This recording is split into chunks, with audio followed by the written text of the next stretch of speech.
Madam, napansin mo ba na tinatawag na diktador si Tatay Digong? Kasi daw inaapakan yung boss ng oposisyon. Wala na daw checks and balances sa government. Grabe talaga tong mga naninira kay Pangulo, ano? Una sa lahat, hindi diktador ang Pangulo. Nagmumukha lang siyang diktador dahil sa current constitution. Bakit naman, madam? Kasi meron tayong unitary presidential system sa 1987 Constitution. Paki-explain, madam, kasi hindi masyadong magets ng bangs ko.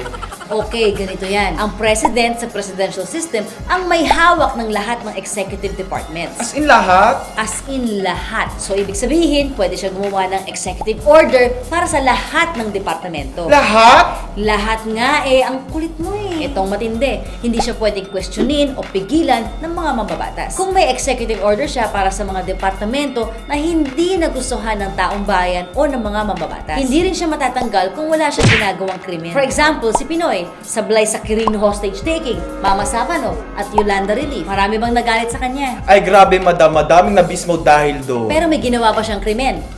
Wala, di ba? Kahit nagkaroon siya ng pagkukulang, hindi siya ma-impeach dahil wala siyang ginawang krimen. So, pangit pala na halos lahat ng power ay nakasalalay sa isang tao lamang. Pangit na pangit. So, tignan natin ang sitwasyon ngayon, ha? Para sa ating mga naniniwala sa ating Pangulo, maraming nagagawang tama si Tatay Digong. Pero para sa mga oposisyon, marami siyang ginagawang mali. Ang problema sa ating unitary presidential system sa 1987 Constitution, hindi sila magkakaharapan para talakayin ang hakbang ng ating gobyerno. Walang pagkakataon na questionin ng mga mambabatas si Tatay Digong. Wala rin pagkakataon na depensahan ni Tatay Digong ang kanyang administrasyon laban sa oposisyon. So, natural, aakalain ng mga taga-oposisyon na diktador siya. Pero madam, ayaw kong tinatanong ang mahal na presidente. Baka insultuhin pa nila at paikot-ikutin ang debate. Huwag kang mag-alala. Kayang-kaya ni Tatay Digong yan at ng kanyang mga kalihim ang sagutan sa question hour. Ang hinihikayat natin dito ay iangat ang antas ng ating politika sa pamamagitan ng pagbibigay boses sa administrasyon at oposisyon. Yung nangyayari ngayon, batikosan ng batikos ang oposisyon. Pero tignan mo kung magkaharapan yung mga yan. Mas may saysay na ang mga issue na ibabato nila sa administrasyon. Para matapos ng usapang diktador,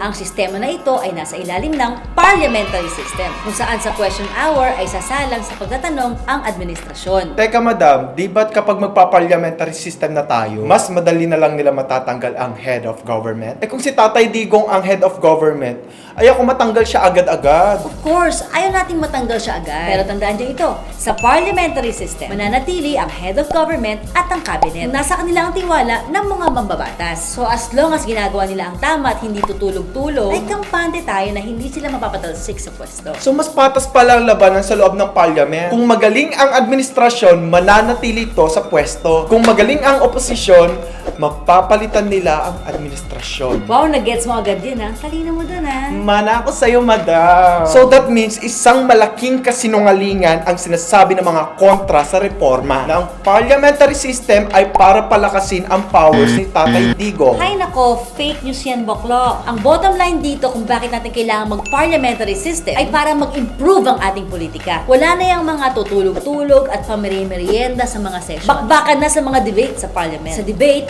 mag-i-improve na ang paraan sa pag-iisip ng ating mga politiko, administrasyon man o oposisyon. O dapat may natutunan kayo ha, kasi ako, madami akong natutunan.